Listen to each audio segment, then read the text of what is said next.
On va retrouver notre ami Dominique Derda en direct de Moscou. Dominique qui a choisi de nous parler et d'un film, Rocketman, qui raconte l'histoire d'Elton John, et d'une censure, celle du pouvoir russe, c'est ça ? Oui, absolument. Le film, Laurent, a été expurgé de toutes les scènes qui permettent de comprendre ce que le chanteur n'a jamais caché d'ailleurs, qui permettent de comprendre qu'Elton John est homosexuel. C'est donc une version censurée du film que les Russes peuvent voir depuis quelques jours, et non seulement censurée, mais aussi interdite aux moins de 18 ans. Et tout cela, vous vous en doutez, provoque la consternation des associations homosexuelles qui appellent au boycott du film, la consternation aussi de celles et de ceux que nous avons rencontrés et interrogés à la sortie d'un cinéma à Moscou. C'est ce que je vous propose de voir dans ce reportage réalisé avec Patrice Hacheret, Alla Chevelkina et Volodya Sidorov. Le film vient tout juste de sortir. Il est à l'affiche dans pas moins de 140 salles rien qu'à Moscou, ainsi que dans la plupart des grandes villes de province. Mais ce n'est pas la version intégrale de Rocketman qui est proposée aux spectateurs. C'est une version raccourcie de plusieurs minutes. Les scènes de sexe entre hommes ont été coupées, tout comme celle où le personnage qui incarne Elton John se drogue.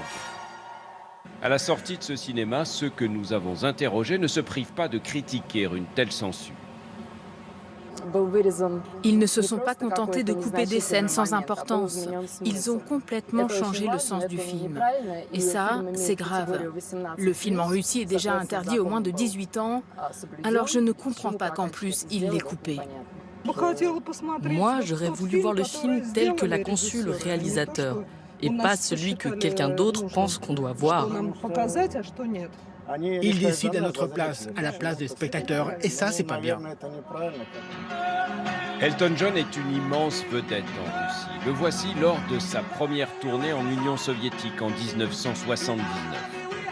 Mais s'il n'a jamais fait mystère de son homosexualité, les autorités russes, elles, ont toujours préféré la cacher. Depuis 2013, une loi dans ce pays interdit ce qu'on appelle ici la propagande homosexuelle. C'est au nom de cette loi que les manifestations comme la Gay Pride sont interdites et sévèrement réprimées.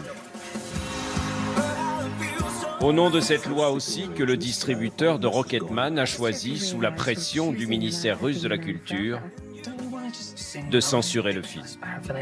People don't pay to see Red Stripe. They pay to see Elton John. Sorry. Ouais, donc Dominique, l'opinion publique a quand même évolué. Effectivement, en Russie, elle n'est pas aussi opposée à l'homosexualité que ne le sont les autorités quand même. Eh bien, écoutez Laurent, il y a un sondage qui a été réalisé il n'y a pas longtemps, au mois d'avril dernier, par l'Institut Levada, qui est l'un des rares instituts de sondage indépendants dans ce pays. Et ce sondage nous apprend que 47% des Russes considèrent que les homosexuels devraient avoir les mêmes droits que les autres. Alors ça peut vous paraître peu, c'est 47%, c'est 4% de moins qu'en 2005. Mais il faut bien que vous compreniez qu'il y a ici en Russie un climat très particulier.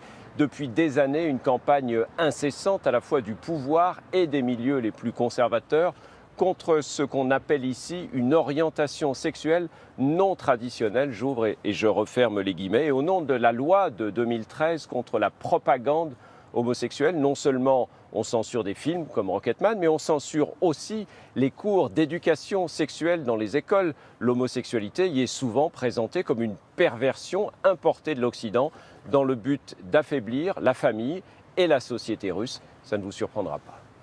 Non, effectivement. Merci beaucoup Dominique, bonne journée. Puis vous saluez pour moi Alla Chevelkina, hein, n'oubliez pas.